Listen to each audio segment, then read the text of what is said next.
Donald Trump leads the polling aggregate by 2.6 percentage points, just a day away from the presidential debate. And all of the media talking heads are talking about the debate and how it's going to be a razor thin race as of right now. But here's the thing, guys. Right now, if you actually look at all the data, we can project that there's actually going to be an electoral college landslide like this that's on your screen, with Donald Trump and his unknown vice presidential candidate getting 347 electoral college votes to Biden and Harris's 191 electoral college votes. Today, I'm going to be giving my updated forecast on the 2024 presidential election. Make sure to hit the like button and subscribe to the channel if you want more content just like this. And so essentially, guys, we're going to see my new website that I have essentially put together, where you see all of my projections right here. Donald Trump gets 347 electoral college votes to Biden's 191 electoral college votes. Donald Trump gets around 69.4 million votes in the popular vote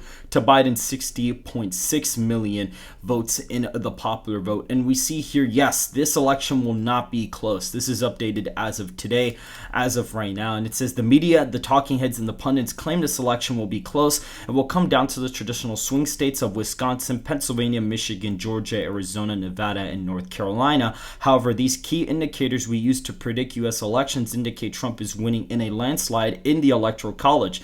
These are the following indicators. And so pretty much what I do is Gold Crown Politics essentially has an adjusted aggregate where he essentially counts the averages for all of the different pollsters as one individual poll. And when you factor that in, Donald Trump actually leads by 2.3%. This is actually right before Quinnipiac dropped a +6 national lead for Donald Trump, which is crazy because this pollster is actually a very liberal leaning pollster. And so the fact they have Trump up 6 points nationally is very shocking. And if we actually go back to their previous poll, they actually have Biden up 3 percentage points in the same poll from the end of May, showing a humongous shift in a month. You're talking about literally a 9-point shift towards Trump in literally just a month. That is an absolutely huge shift in the national popular vote.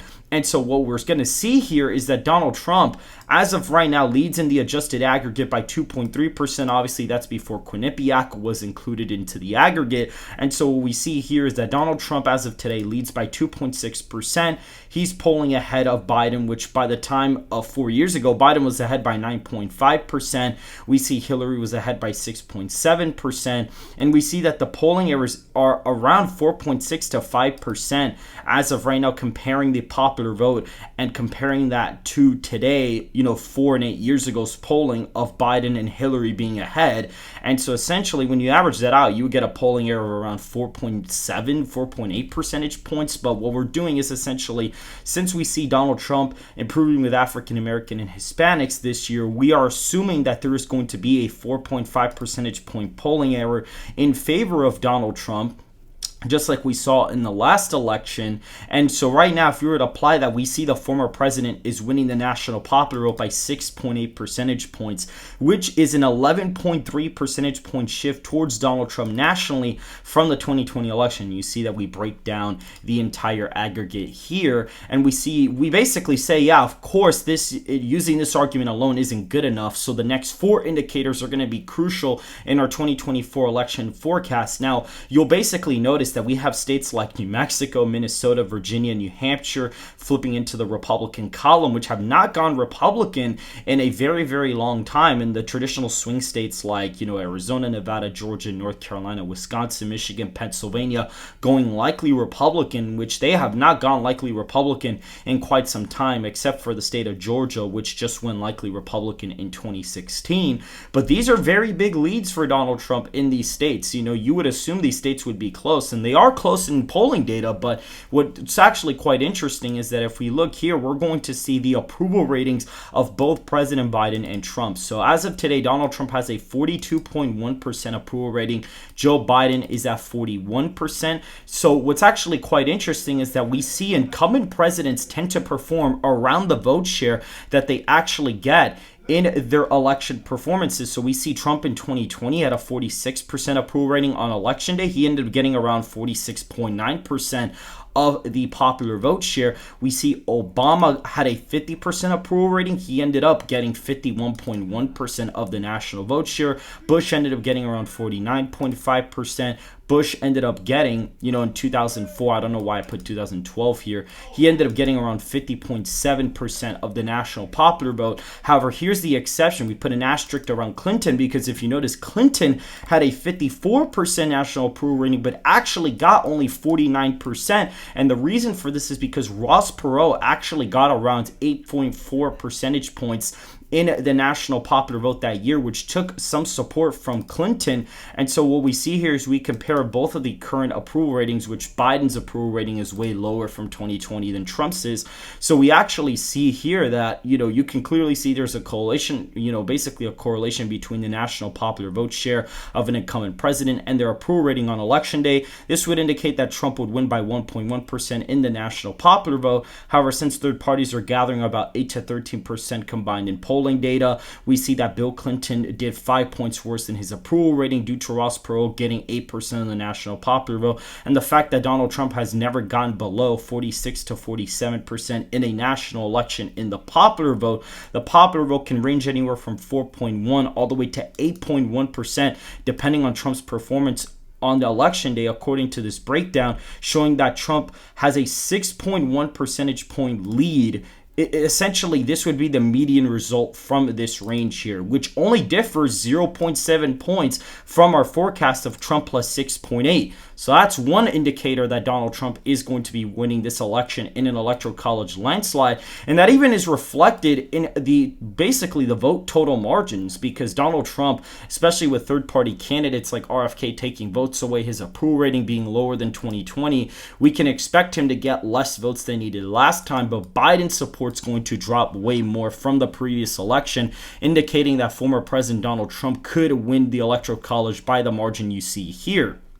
The third indicator here is looking at cross-examining New York Times / Siena College polling and seeing who the respondents voted for in 2020. So what's actually quite interesting is that despite this organization being pretty liberal-leaning, we actually found them very useful in our analysis because they are the only pollster this year we've seen who basically samples voters and then they ask them who they voted for last time. And what's actually quite interesting, if you average out all the results from November till basically May, last month, we actually see that the average shift is around 11.3 percentage points. And we see Trump ahead by 4.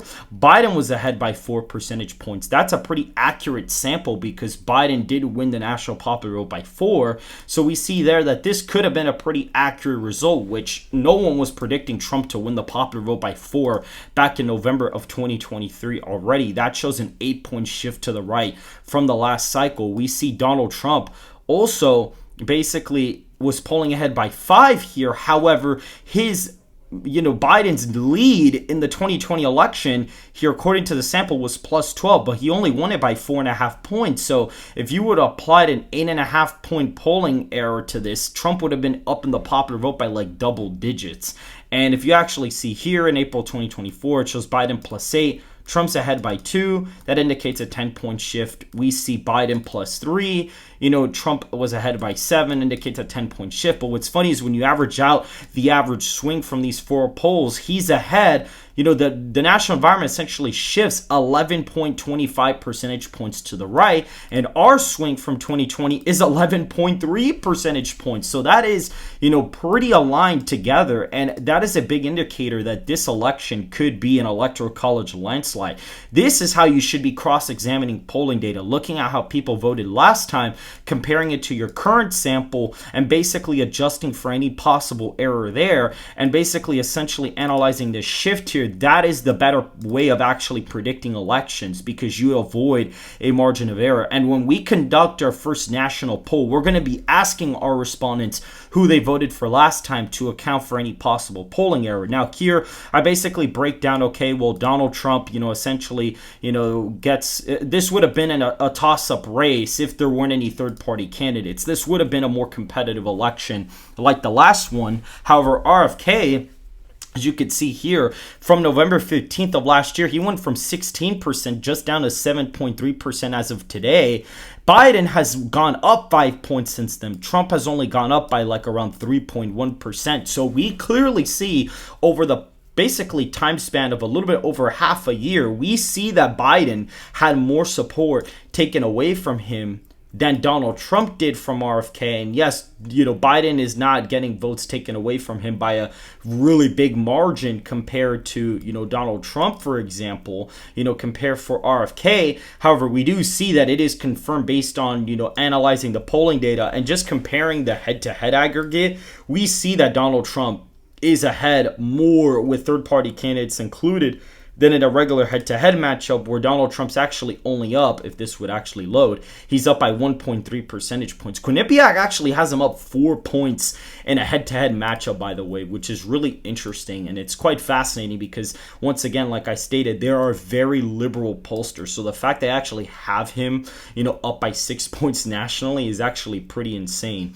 And the final point here, which is pretty interesting, is primary turnout. Now, this is something that you can't really do for every presidential election, because the only reason why we're doing it for this year is because the party candidates are exactly the same as they were 4 years ago. So it's a little bit easier to compare turnout. And what's interesting is we see in 2020, Biden got 19.1 million votes in the primary for the Democrats. Trump got 18.2 million.